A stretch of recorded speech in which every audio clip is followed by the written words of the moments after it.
Hello बच्चों, चलिए प्रश्न को पढ़ते हैं। तो इस प्रश्न में दिया गया है कि अल्फा कण पर आवेश प्रोटॉन की अपेक्षा कितने गुना होता है।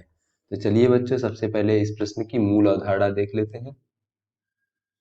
जैसा कि बच्चों इस प्रश्न में हमें अल्फा कण के जो आवेश है वो पूछा जा रहा है कि प्रोटॉन की अपेक्षा कितने गुना होगा।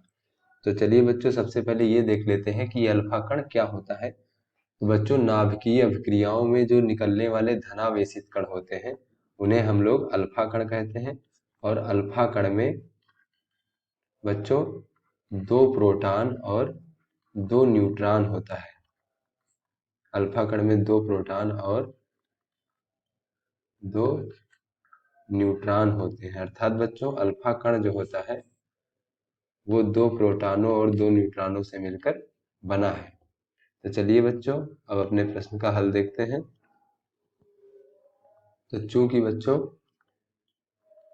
हमें पता है कि जो न्यूट्रॉन होता है, न्यूट्रॉन उदासीन होते हैं, अर्थात इन पर आवेश का मान शून्य होता है, इन पर कोई आवेश नहीं होता है।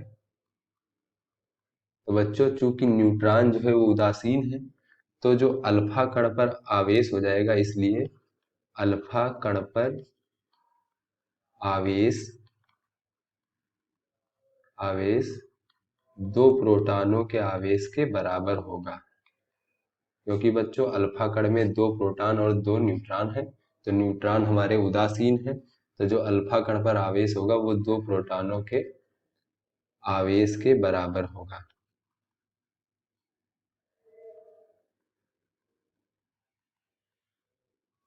तो बच्चों यहाँ से हम ये कह सकते हैं कि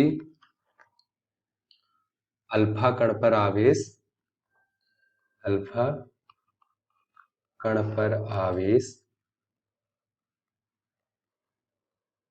प्रोटॉन की अपेक्षा